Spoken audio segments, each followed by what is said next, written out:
Halo semua investor saham maupun pebisnis yang ingin belajar tentang laporan keuangan. Hari ini kita akan lanjut belajar mengenai laporan keuangan, tepatnya di bagian laporan laba rugi. BTW ini adalah video part kedua. Jadi sebelum kalian nonton video ini, kalian wajib nonton video saya yang pertama di sini tentang neraca atau balance sheet. Apabila kalian sudah nonton video itu, baru lanjut nonton ke video ini. BTW, apabila kalian baru pertama kali main ke channel ini, di channel ini saya berbicara banyak tentang saham, tentang properti, maupun tentang investasi. Dan langsung aja kita ke pembelajaran kita hari ini tentang laporan laba rugi. Let's go!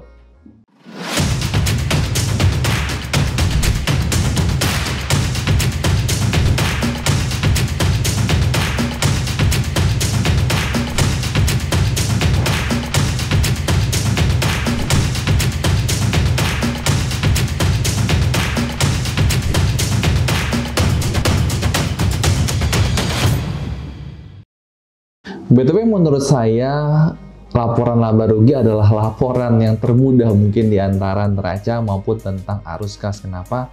Karena mungkin orang yang jualan bakmi atau jualan gejrot aja mungkin tahu bagaimana mereka menghasilkan keuntungan. Ya udah, mereka beli barangnya, ya kan, itu sama dengan modal mereka. Habis itu mereka jual bakminya, mereka jual tahu gejrotnya, itu menjadi pendapatan mereka. Lalu pendapatan dikurang biaya sama dengan untung. Udah, itulah untung daripada penjualan bakmi mereka atau gejrot mereka. Sesimpel itu sebenarnya. Nah, hari ini kita akan bahas lebih lanjut tentang laporan laba rugi, dan harusnya kalian nggak akan terlalu sulit, apalagi kalau kalian sudah memahami banget yang tentang neraca di video part pertama. Nah, ini adalah rumus ya. Paling atas itu adalah penjualan, pendapatan, omset atau revenue. Namanya itu sebenarnya sama ya, tinggal bahasa-bahasanya berbeda. Ya, habis itu dikurangin. Ini adalah HPP, harga pokok penjualan ya, atau COGS. Ya, ini adalah biaya langsung yang berhubungan dengan penjualan. Ya, saya ambil contoh masih di contoh seperti video saya di neraca, yaitu saya sebagai toko roti atau penjual cake. HPP saya yaitu adalah tepung, terigu, gula, ya, minyak, itu langsung ke HPP. Lalu di situ penjualan dikurang HPP sama dengan laba kotor. Ya, berikutnya adalah biaya operasional, misalkan gaji karyawan, listrik, ya. Biaya penyusutan itu masuk adalah biaya kita. Lalu kita akan tambahkan lagi dengan pendapatan lainnya. Pendapatan yang mungkin tidak berhubungan langsung dengan penjualan kita sehari-hari, ya. Nah, lalu setelah dia dikurangin lagi, itu sama dengan laba bersih kita sebelum pajak. BTW, kalau kalian lihat di sebelah kiri ada 4, 5, 6, 7. Secara akuntansi, mereka ada nomornya sendiri-sendiri atau biasa disebut oleh chart of account. Yang pertama, kalian bisa lihat di layar. Yang pertama itu adalah aset. Jadi kas, piutang, itu semua ada di kepala 1, COA 1 ya. Berikutnya adalah kepala 2. Kepala 2 itu berhubungan dengan liabilitas. Ya, yang ketiga itu adalah, kita bisa lihat nih, ketiga itu adalah modal. Equity kita tuh ada di 3. Ya, dividen juga ada di kepala 3. Lalu kepala 4 itu seperti yang kita ngomong tadi, itu adalah pendapatan ya, omset, revenue, itu kepala 4. Kepala 5 itu adalah HPP, COGS, kepala 6 adalah biaya, kepala 7 adalah pendapatan lainnya. Dan itu sama di seluruh dunia, bukan di Indonesia. Jadi seluruh akuntansi COA-nya itu sama ya. Tapi rumus untuk laba rugi itu adalah urutannya 4, 5, 6, 7 ya, dari penjualan sampai ke pendapatan lainnya. Oke, nah saya akan jelaskan sedikit tentang apa sih itu HPP. HPP atau COGS adalah biaya langsung yang berhubungan dengan produk tersebut. Ya, contoh misalkan saya membuat roti, tepung, gula, minyak, itu adalah HPP saya. Nah, saya akan ambil contoh juga di bawah sini, gaji karyawan, listrik, menjadi biaya, bukan menjadi HPP. Dengan 5 karyawan, saya mau jual 1 roti, atau mau jual 10 roti, atau mau jual 20 roti, itu gaji yang saya bayar ke karyawan saya, ke tim saya itu sama. Jadi itu kurang lebih adalah biaya fix, ya, tapi HPP-nya berbeda. Ya, karena HPP itu berhubungan dengan, contoh misalkan saya bikin 1 roti, tepung yang saya gunakan pasti berbeda dengan 10 roti. Tentu juga berbeda dengan kuantiti 20 roti. Kuantiti 20 roti, gula yang saya gunakan tentu lebih banyak, tepung yang saya gunakan tentu lebih banyak. Otomatis, biasanya kalau saya punya penjualan besar, HPP-nya juga akan besar. Nah, biasanya di bisnis F&B, untuk HPP-nya sendiri itu sekitar 30-40% itu yang bagus. Biasanya kalau HPP-nya udah terlalu besar, 50%, agak sulit untuk profit. Ya, tapi tentu di bisnis yang berbeda, punya standar ya, yang HPP-nya juga berbeda-beda. Nah, tapi ambil contoh misalkan di mana sekolah atau misalkan jasa bimbel ya, kita ambil contoh misalkan gaji guru itu bisa jadi HPP atau bisa juga jadi biaya, tergantung bagaimana sistem gaji atau pembagian hasil terhadap guru tersebut. Saya ambil contoh misalkan guru sekolah. Ya, misalkan satu kelas ada 30 murid. Apakah dengan muridnya 30 gajinya si guru ini akan berubah? Enggak kan? Tetap aja misalkan gaji guru 1 bulan misalnya contoh 5 juta atau 10 juta. Ya 5 juta aja misalnya gitu. Muridnya tambah 2 orang lagi pun, nah gaji guru tersebut tetap 5 juta. Tidak berubah. Maka apabila penghitungannya seperti ini, maka gaji guru ini kita masukkan ke dalam biaya. Ambil contoh, misalkan ada bimbel ya, bimbingan belajar. Nah, dia sistemnya adalah gaji pokok plus komisi. Saya ambil contoh misalkan gaji pokok dia nggak sebesar tadi 5 juta. Saya ambil contoh gaji pokoknya cuma misalkan 2.500.000. Tapi setiap ada 1 murid yang belajar di kelas dia, saya akan tambahkan 500.000. Otomatis kalau misalkan 1 kelas itu ada 5 murid, langsung 5 kali 500.000, 2,5 juta. Udah sama dengan gaji guru tadi, 5 juta rupiah. Tapi bayangkan kalau misalkan di kelas tersebut tiba-tiba ada 10 murid. 10 murid kali 500.000 itu sama dengan 5 juta rupiah. Ditambah gaji pokok 2,5 juta. Pendapatan guru tersebut menjadi 7,5 juta rupiah. Nah makanya kita ambil contoh gaji pokok 2,5 juta itu bisa kita masukkan ke biaya, sedangkan yang berhubungan langsung dengan pendapatan per murid, kita ngomong 5 juta, itu bisa kita masukkan ke HPP. Nah, tapi ini biasanya hanya untuk jasa saja. Tapi kalau misalkan seperti kita bisnis F&B ya kan, yang karyawannya fix, nah biasanya biaya karyawan itu kita masukkan ke biaya, bukan ke HPP. Kita akan sama-sama ambil contoh, kita lihat di layar ya. Sebisa mungkin apabila kalian menganalisa sebuah laporan keuangan, lihat angkanya tapi juga dibikin secara persentase. Supaya apa? Supaya gampang dianalisa. Kita ambil contoh misalkan ada sebuah perusahaan A, kita lihat ya pendapatan dia, omset dia di tahun 2019 itu 200 juta. Ya, habis itu tahun 2020 naik menjadi 250 juta. Kalau kita lihat langsung sampai ke bawah, laba bersihnya dari 50 juta naik menjadi 55 juta. Mood kalian bagus atau tidak? Kalian coba analisis sebentar. 3, 2, 1. Sebenarnya bagus, ada kenaikan di pendapatan maupun laba bersih. Permasalahannya, ada sesuatu yang bocor di sini, di perusahaan ini. Kita ambil contoh misalkan ya, HPP-nya itu sebenarnya 80 juta, naik menjadi 125 juta. Lalu bilang, kan nggak apa-apa, kan pendapatannya juga naik. Benar, tapi alangkah baiknya apabila kita jadikan secara persentase. Saya ambil contoh misalkan 80 dibagi 200, maka HPP-nya adalah 40%. Tapi di saat tahun 2020, HPP-nya itu menjadi 50%. Nah, BTW HPP itu nggak mungkin fix yang 40%. Pasti ada variasinya, ada variabel yang mungkin jadi 40 ke 42, ke 38, ke 41,5, itu wajar sekali. Jadi ada variasi. Karena kita pasti ada namanya stok opnam, ada yang kelebihan pakai atau kekurangan pakai, itu hal yang wajar. Jadi variabel. Tapi kalau HPP-nya dari 40% naik ke 50%, pasti perusahaan ini ada something wrong. Mungkin aja karyawannya bisa main menggunakan bahan-bahannya untuk kebutuhan pribadi ya, atau dan lain-lainnya, mungkin terjadi kebocoran di situ. Kita bisa lihat laba kotornya ya naik memang dari 120 juta menjadi 125 juta, tapi kita bisa hitung juga secara persentase laba kotornya itu turun ya. Kita bisa lihat 120 dibagi 200, itu laba kotornya di 2019 ada 60%, turun menjadi 50% di tahun 2020. Walaupun kita bisa lihat biayanya mungkin biaya sewa, biaya karyawan, biaya listrik itu masih sama 70 juta. Tapi langsung laba bersihnya secara persentase memang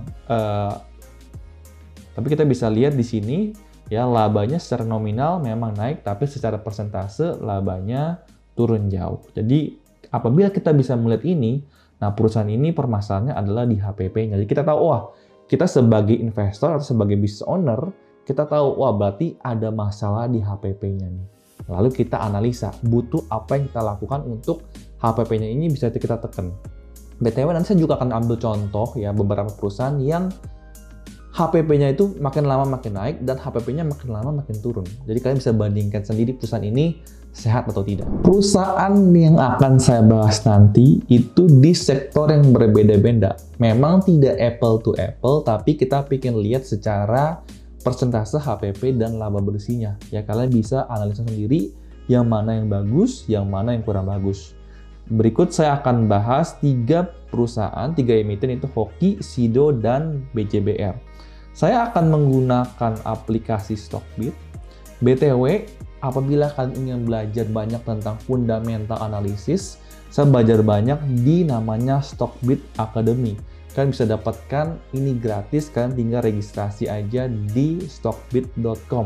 Di sini ada teman saya, Bro Rifan Kurniawan, dia sharing banyak tentang fundamental analysis.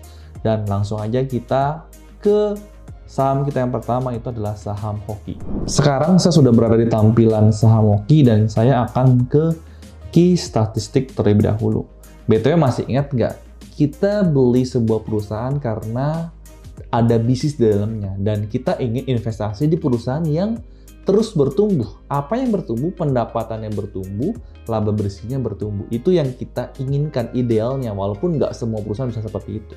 Oke, kita lihat sekilas tentang Hoki. Kita bisa lihat ini dari tahun 2019 sampai tahun 2021. Inilah net income-nya atau laba bersihnya. Kita lihat 2019 kuartal pertama, net income-nya, net profit dari 25 miliar turun 15 miliar, turun lagi ke 7 miliar di kuartal pertama 2021. Di kuartal kedua, kita bisa lihat 31 miliar, turun drastis ke 9 miliar, dan bahkan akhirnya turun sampai 554 juta rupiah. Ya 2019 kita bisa lihat 20 miliar, turun ke 5 miliar, turun ke 4 miliar. Ini kita bisa lihat net income-nya turun terus ya. Nah, BTW kita bisa lihat ke fitur yang namanya financials. Nah, di sini di mana biasanya saya menganalisa sebuah perusahaan. Ya di sini kita bisa lihat nih. Kita pertama ya, kalau kalian pingin lihat neracanya, kalian bisa tekan balance sheet di sebelah sini. Kalau kalian pingin lihat cash flow-nya bisa tekan di sini. Tapi hari ini kita akan bahas tentang income statement-nya atau laporan laba ruginya. Nah, kalau kalian lihat pingin per quarter, bandingnya seperti ini. Nah, tapi saya akan bandingnya adalah ambil contoh kuartal pertama saja ya. Jadi kita biar adil, kita bandingin per quarter. Nah, kita bisa lihat nih. Ini adalah pendapatannya. Pendapatan kita bisa lihat dari 2017 ya, 348 sempat naik nih ke 380 miliar, sempat ke 399 miliar, sempat ke 450 miliar bahkan ya di kuartal pertama 2020. Ya, kuartal pertama 2021 turun drastis ke 241 miliar. Kalau kalian lihat ya, ini dari 2017 ke 2020 aja kita lihat. Kelihatannya itu pendapatannya naik secara nominal. Kita akan lihat secara persentase. Ini yang saya suka banget di fitur finansial yang ada di Stockbit. Kita lihat persentase. Ya tanpa ngapa-ngapain. Ini udah enak. Kalian nggak usah ekspor ke Excel lagi. Abis itu bikin analisa lagi. Di sini Stockbit udah bantu kalian menganalisa. Kita bisa lihat ya. HPP-nya atau harga pokok penjualannya, beban pokok penjualannya dari 84,8% naik ke 90%. Jadi jangan sering ketipu dengan nominal. Harus coba lihat secara persentase. Kita bisa lihat omsetnya naik, ya, tapi HPP juga naik. Ini yang nggak bagus. Kita pingin omsetnya naik, tapi HPP-nya paling tidak sama deh, nggak usah turun, paling tidak sama. Nah, ini yang terjadi di Hoki adalah HPP-nya juga ikut naik. Jadi menurut saya ini kurang begitu bagus. Kita bisa lihat, gara-gara HPP-nya naik, laba kotornya dari 15,2% turun ke 10%. Ini yang nggak gitu bagus.